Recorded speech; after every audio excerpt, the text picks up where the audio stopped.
All right, got a notes 11-2. All right, so for this one, we have chi-square test of independence and chi-square test of homogeneity. Now, on these problems, you're going to have a matrix. So when you can tell that it's a chi-squared problem, then you need to decide for yourself, is it a stat edit problem or is it a second matrix problem? And this one is going to be a matrix. And when we do the matrix, you only include the actual input values. You do not include the totals. So don't include those. So on this one, I'm going to go ahead, before I even start talking through the problem, I'm going to go ahead and get this matrix in the calculator. So this one is a 3x2 matrix, 3 rows, 2 columns, and then I'm going to plug in those numbers.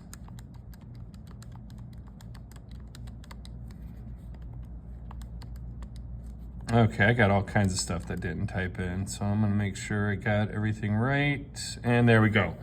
All right. So then what I do to actually do first of all, by the way, right here, these are the expected counts, and we're actually gonna let the calculator get that for us. But if I wanna know what one of the expected counts is, what I do is I go to the observed count. So I wanna know what this expected count was for cut A from the north, which I know I expected 90, but how do I get 90? And that answer is you take the column total, 300, times the row total, 150, divided by the total 500, and that's what you see right here. And that's equal to 90. They like that very much on the AP exam. All right, now, if they wanted all the expected counts, we wouldn't want to do that for each one. So anyway, on this one, it says, all right, are those two independent? Chi-square test of independence. So I got that plugged in. We'll get to that in 1 second. All right, so first of all, null is going to be independent. The two items are independent. The alternate is the two items are dependent, and alpha is equal to 0.05. All right, so there you go. That's how you do null and alternate hypothesis for the chi-square test of independence. The null is that the two items are independent. The alternate is the two items are dependent. All right, and then chi-square test of independence, there's the inference method. My conditions, I have a random sample of 500 customers, one single sample of 500. We assume there are more than 5,000 to sample from, and then here's our expected counts, and we'll actually come back and fix that, all right? It's weird, we actually get these answers, we backfill in this piece, and then we go back and backfill in this. It's kind of weird, but we'll be fine. All right, so now that I have that matrix in there, I go stat test, and I do the chi-squared test. Not goodness of fit, but just the chi-squared one. And then we did plug in the observed counts into matrix B. The expected is matrix B, but we don't even have to do that. We don't even have to plug in matrix B. It'll make it for us. So there's my chi-squared, there's my p-value, and there's my degrees of freedom. All right, and then again, to get backfill in this work, but we had the 90, but the 165, I mean, we have it written down here, but how do we get that? So we got those values. Then what I do is I go back to matrix, and I go to edit matrix B. I'm actually not going to edit it, but now matrix B, these are my expected counts. So see that? And see those right there? They're the same. And then again, for the backfilling and the work, it was 100 was the observed count, minus 90 the expected squared divided by 90. And then the next one was 150, I'm going down this time, minus 165, its expected squared divided by 165, plus ... And there's what chi-squared is equal to. And then because the p-value was less than alpha, we reject null, and there is evidence of the alternate. All right, and then I'm just gonna leave this here for just 1 second. You're welcome to fill that in. One other thing on this one, the degrees of freedom was 2. The reason the degrees of freedom is we do what we call cover count. You cover up one column and one row, not the totals columns, but the other ones that you actually typed in. Cover up one row and one column, and there are 2 cells left. That's how you get the degrees of freedom is 2. But anyway, if you want this, you can pause it and copy that down, but I'm not going to spend any time on that one. As a matter of fact, we've got a ton left to do here. All right, the last one is the chi-square test of homogeneity. This is when we have one variable from 2 independent samples. When we do the random, we have to establish independent random samples. which is weird. And it kind of feels weird that we don't do that for the chi-square test of independence. But the chi-square test of independence only has one sample. So how can I have two independent samples if there's only one sample to begin with? All right. And then this one, the null is going to be that the two items are the same. And then the null is going to be that the two items are different. It's actually pretty simple.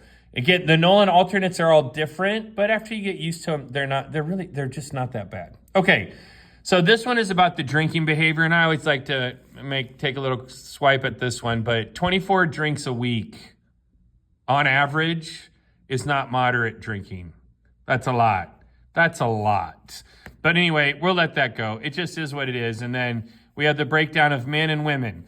Now, I would point out, like on some of these, like the ladies is a little bit larger on this one. Actually, it's quite a bit larger. But the men's on a smaller group has about 50 less people. So this group for the men is like 5 times bigger than this one, and it comes from a smaller group. I think we're going to be rejecting some null here because I don't think we're going to find out that boys and girls drink the same in college.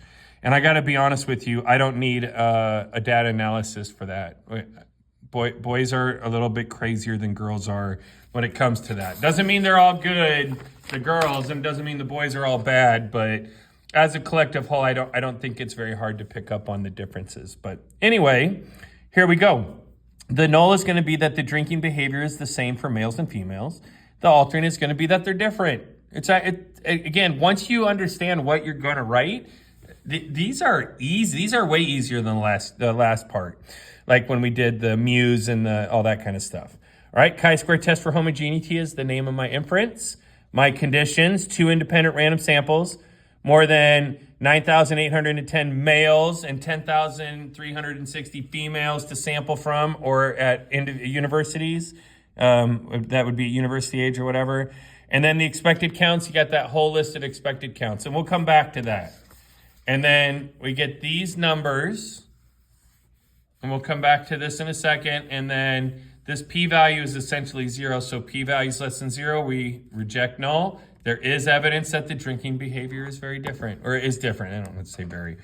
All right, so on this one, I go matrix, edit matrix A. I need this to be a 4x2, and see, I just type in 4, and it just adds in the extra. And then I just type over the previous numbers. I don't need to reset everything. So it's actually pretty nice.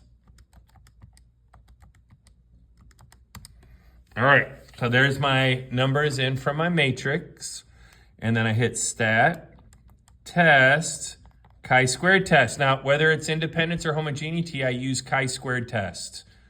That's weird, but it's not that big of a deal. And again, I did not type in matrix B, but I don't need to. The calculator will do it for us. And remember that it's not 8.6, it's 8.6 times 10 to the negative 22nd power, which that's a ridiculously large value. But again, we were expecting it to be ridiculously large. Now, when I go back again, I got to do observed minus expected squared. To get the expected, I go to second matrix, matrix B, and it's updated. It has what matrix B is, which is my expected counts. So then that's how I get those numbers. And then I do the 140 from here, minus the 158.6 squared, and then I guess I did 186 minus 167.4, and I can use any two of these with their corresponding cell in the expected counts. And then don't forget your plus ...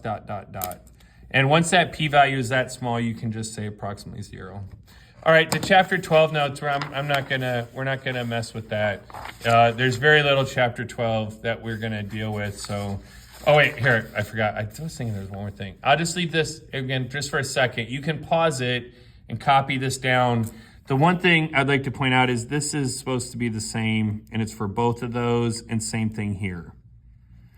So degrees of freedom for independence and homogeneity is the cover count. Cover one row, cover one column, and count.